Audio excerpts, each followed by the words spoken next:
Good afternoon, everybody. Thank you for joining us live. This is LinkedIn Live, and we're identifying customers' needs.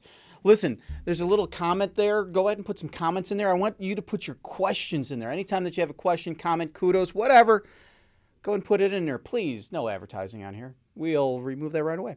Thank you very much.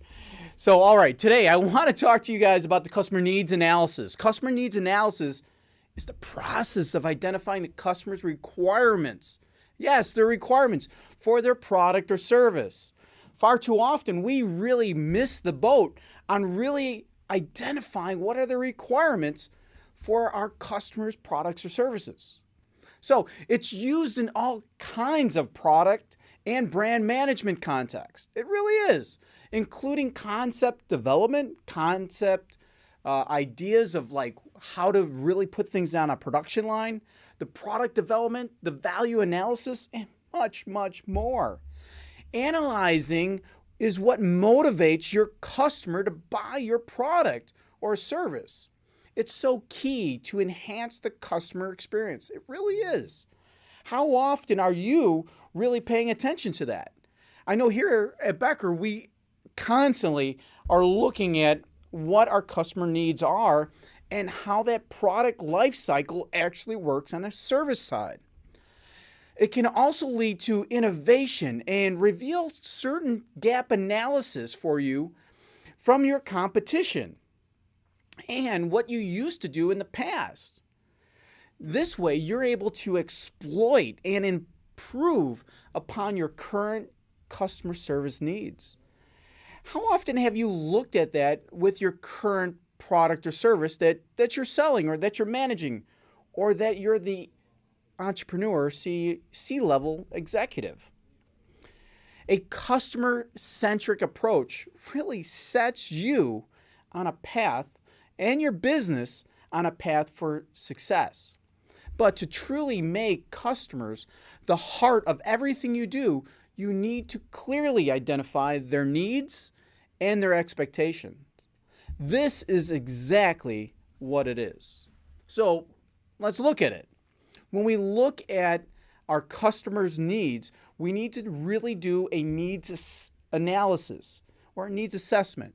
In this process of identifying what motivates a customer to buy products or service, knowing which features, attributes, and benefits are relevant to a customer can help businesses adapt their product development and their marketing strategies along the way.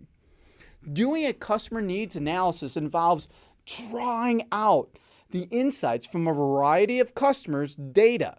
So that means calling your customers and asking them these data points, sending out surveys, right? Social media posts, the product reviews, and so much more. When you look into the customer's feedback, you can detect any unmet needs and opportunities for the improvement of that relationship. And it also opens up the opportunity for innovation. Maybe, just maybe, your customer suggests a few new features that you can add to your product roadmap. Or perhaps they point out some flaws in your customer service that you need to fix. Sometimes you can see this internally with what's going on with your metrics and your ratios.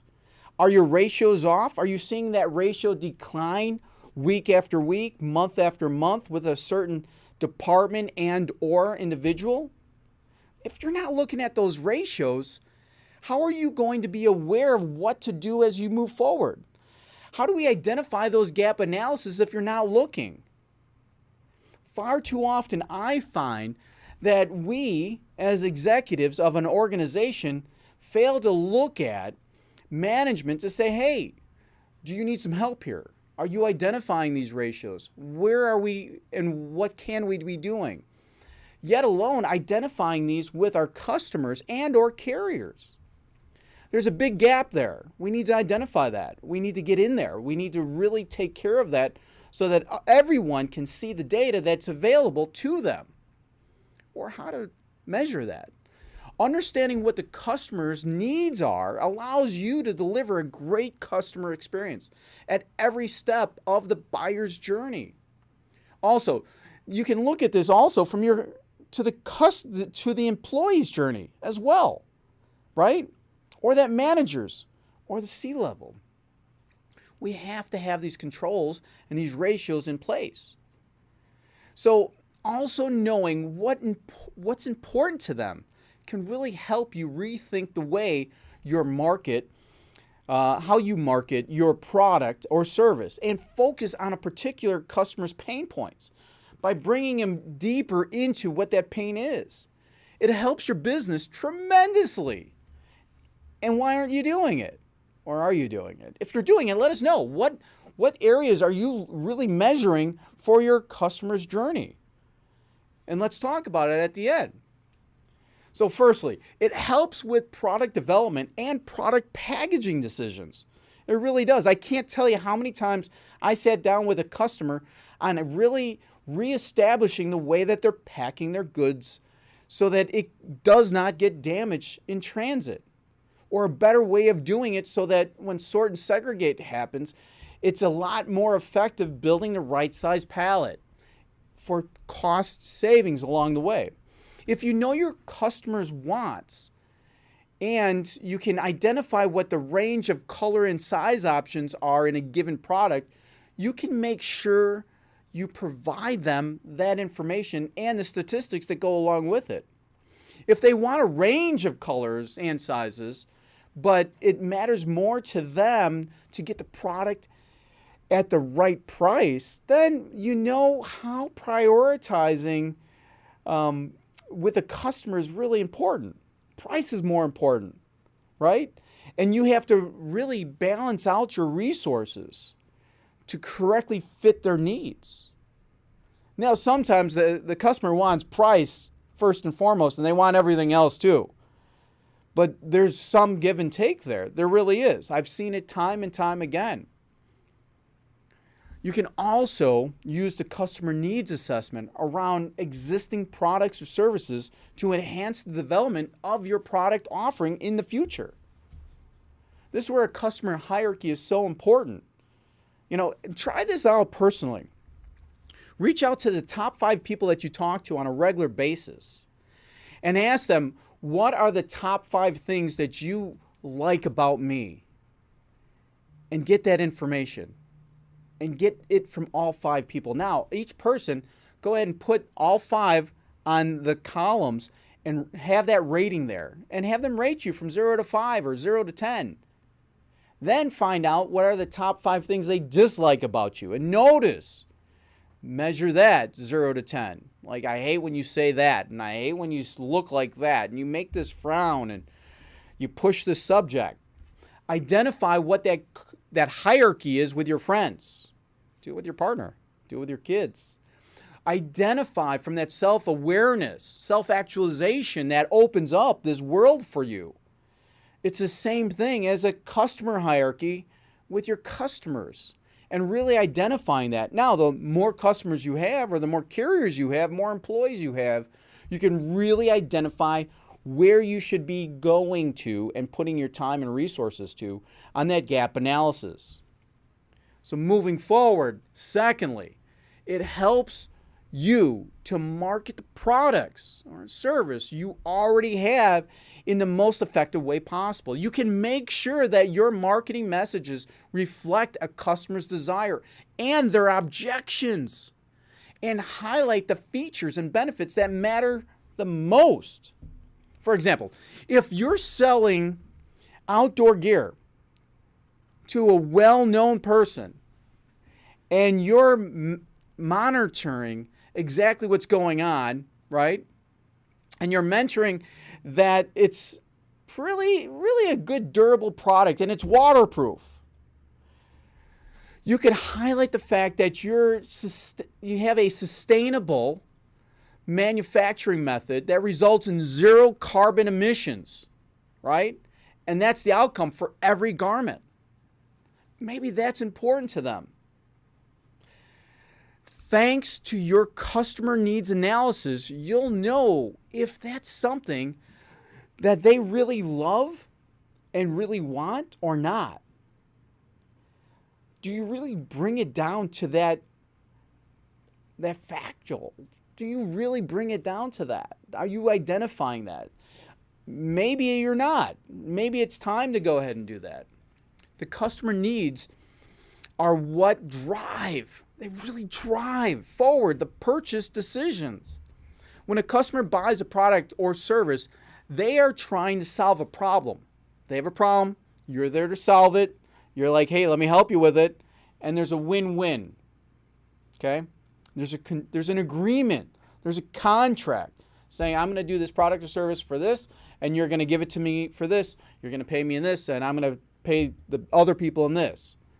They have certain expectations, and these requirements are specific things that are really important to them. They really are. Otherwise, you wouldn't be there. I'm seeing the comments coming in. This is great. We'll get to them in a second. A customer needs analysis should provide insight into your customer's pain points and whatever their challenges are. Are you listening to those pain points? Are your team really trained to really look for these pain points and ask these driving questions to discover their challenges? It can inform all of your internal teams as well, from sales to marketing to the customer support, to create the data-driven strategies to improve your business. So how do you do all of this? So when we really look at this, how do you do a customer needs analysis? Well, I kind of gave you one on a customer hierarchy, but you can do the following 3 steps. Let's get into that. Number 1 is first, gather data from your customers by engineering a list of questions that you can ask them. But first, get with them, engage with them, and ask them for feedback. You really want them. You need to make this thought-provoking. Depending on the type of business you have, it can be a survey, an email, social media, or even a text message. You could call them, but you want to capture that data. Secondly, use the data by sorting it accordingly to the customer's needs.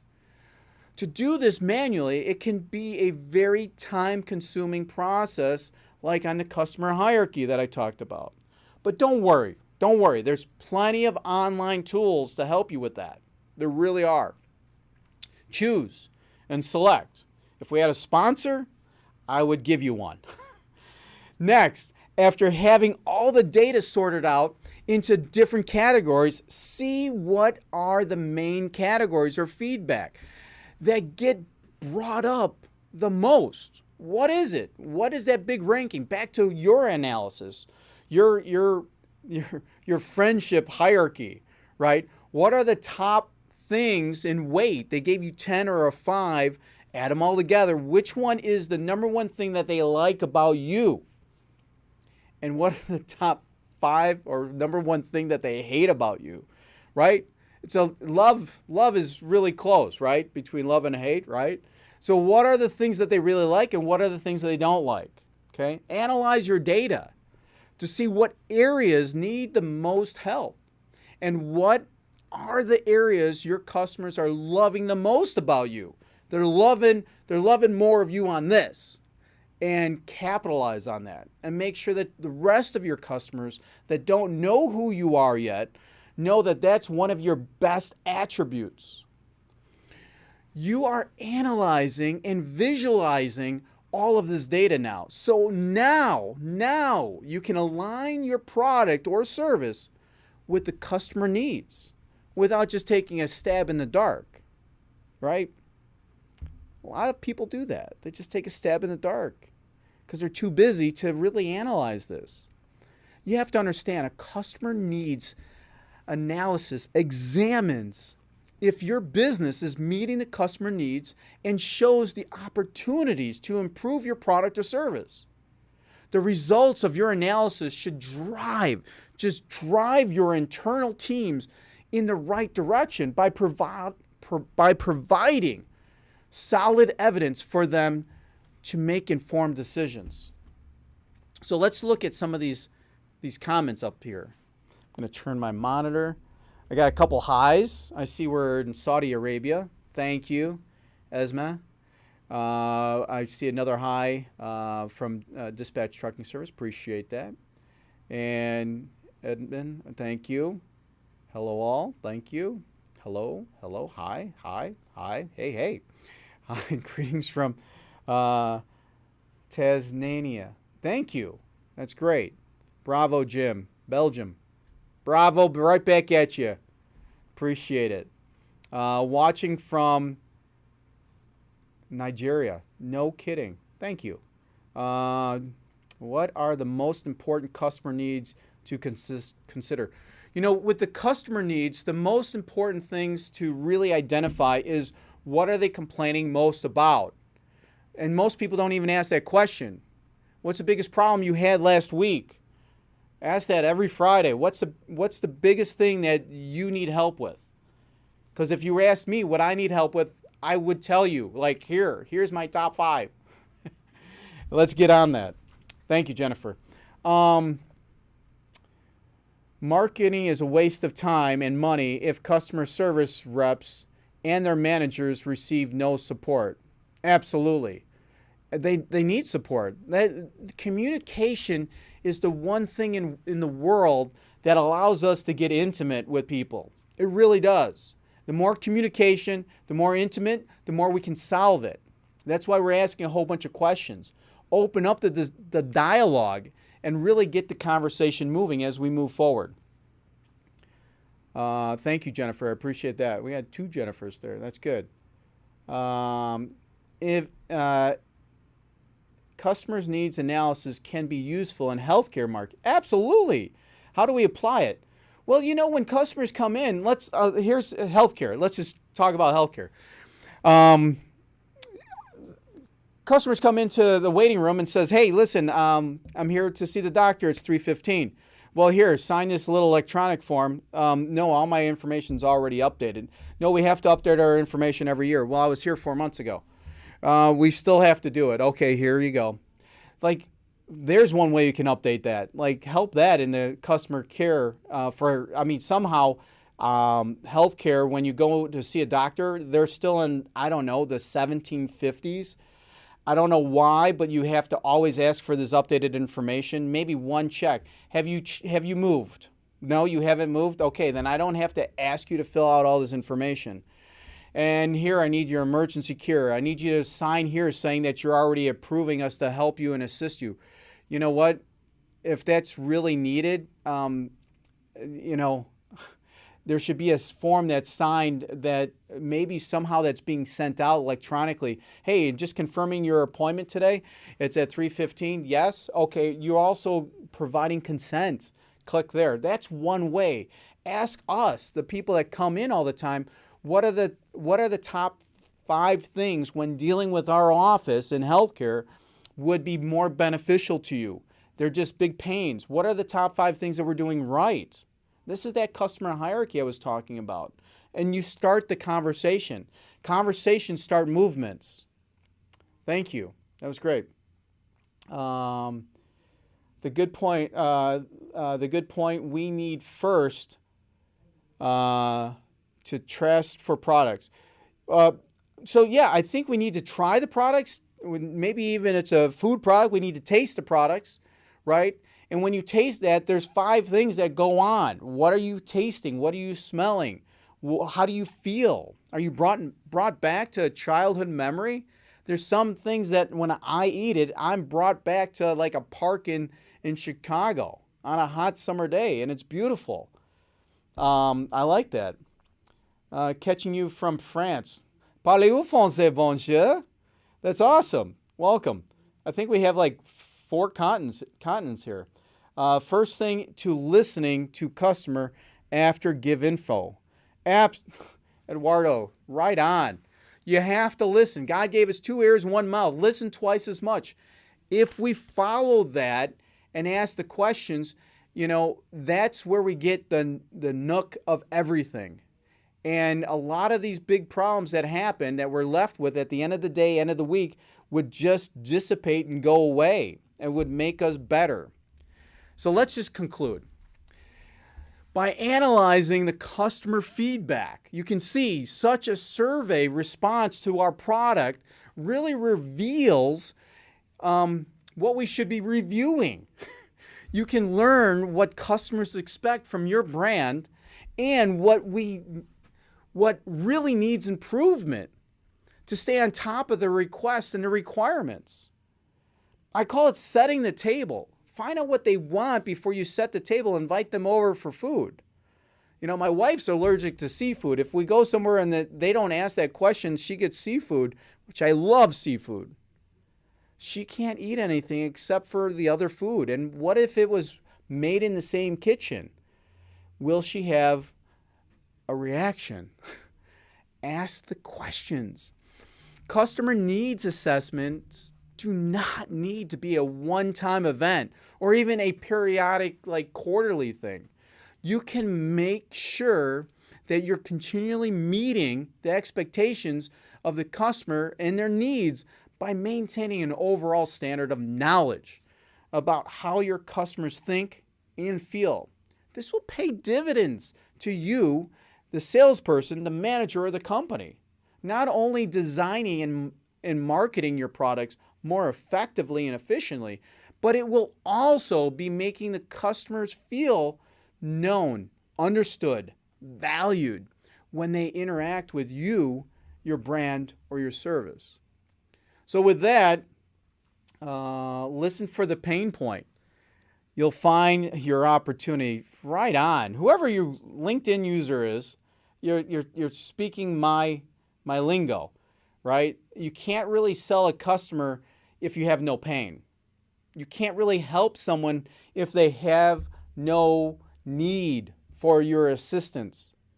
You need to first identify what is that pain, what are they dealing with. And honestly, you should at least get four pains and really identify each one as individuals, like you would 4 kids individually. Spend time with them. With that, I think you have enough for today. I hope you have a blessed week. Enjoy your week. It's so great. Rock on, enjoy, and see you on Thursday. We're going to be talking about Ethereum. So that's at 33.50. So let's see if it goes up and continues to go up. And maybe we'll take a little look at Cardano, ADA. All right. Later, guys. Peace out.